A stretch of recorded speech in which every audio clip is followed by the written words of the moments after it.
if North Korea's foreign minister hoped to draw a response from U.S. President Donald Trump with his Saturday speech to the UN General Assembly, he succeeded. Just heard Foreign Minister of North Korea speak at UN, the president tweeted late Saturday. If he echoes thoughts of Little Rocket Man, they won't be around much longer. Just heard Foreign Minister of North Korea speak at UN. If he echoes thoughts of Little Rocket Man, they won't be around much longer. Donald J. Trump, at Real Donald Trump. September 24, 2017. The president was referring to Ri Yong-ho, who on Saturday called Trump a mentally deranged person full of megalomania, and promised that a strike on the U.S. mainland was inevitable. Little Rocket Man was Trump's now infamous label for North Korean leader Kim Jong-un. Senior Airman Kidrati U.S. Pacific Command. With his tweet, Trump seemed to reiterate a previous assertion that any strike by North Korea against the U.S. or its allies would be met with an overwhelming response. The address by Ri in New York City began as the Pentagon announced it had flown bombers and fighter escorts to the farthest point north of the Korean demilitarized zone by any such American aircraft this century.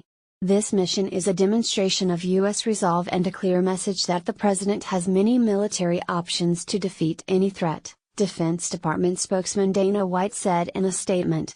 North Korea's weapons program is a grave threat to the Asia-Pacific region and the entire international community.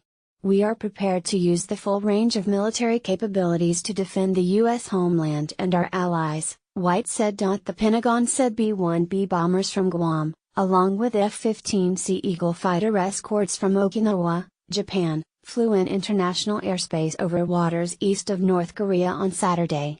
Unlike on previous so-called show-of-force missions, the U.S. aircraft were not accompanied by South Korea nor Japanese planes. While conducted unilaterally, this mission was coordinated with regional allies, namely the Republic of Korea and Japan, and was a strong testament to our ironclad alliance, U.S. Pacific Command spokesman Commander Dave Benham told Fox News, using the official name for South Korea. B-1 bombers are no longer part of the U.S. nuclear force, but they are capable of dropping large numbers of conventional bombs. U.S.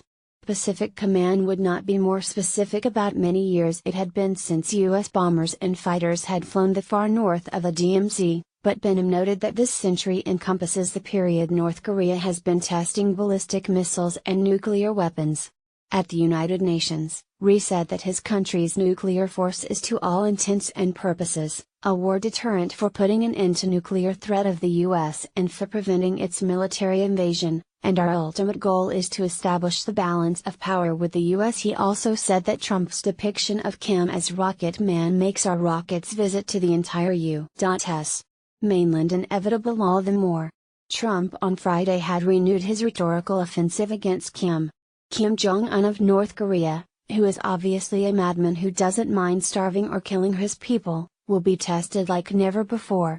The president tweeted. On Thursday, Trump announced more economic sanctions against the impoverished and isolated country, targeting foreign companies that deal with the North.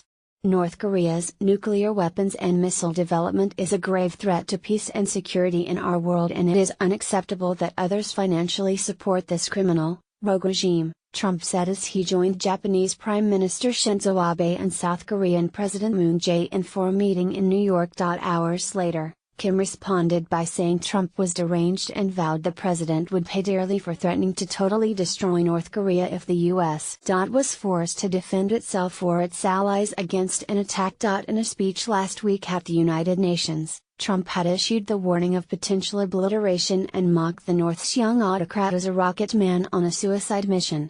Trump's executive order expanded the Treasury Department's ability to target anyone conducting significant trade in goods, services or technology with North Korea, and to ban them from interacting with the U.S. financial system. Trump also said China was imposing major banking sanctions, too, but there was no immediate confirmation from the North's most important trading partner. If enforced, the Chinese action Trump described could severely impede the isolated North's ability to raise money for its missile and nuclear development.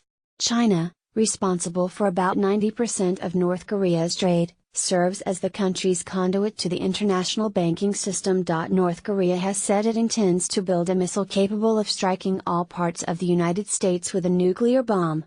Trump has said he won't.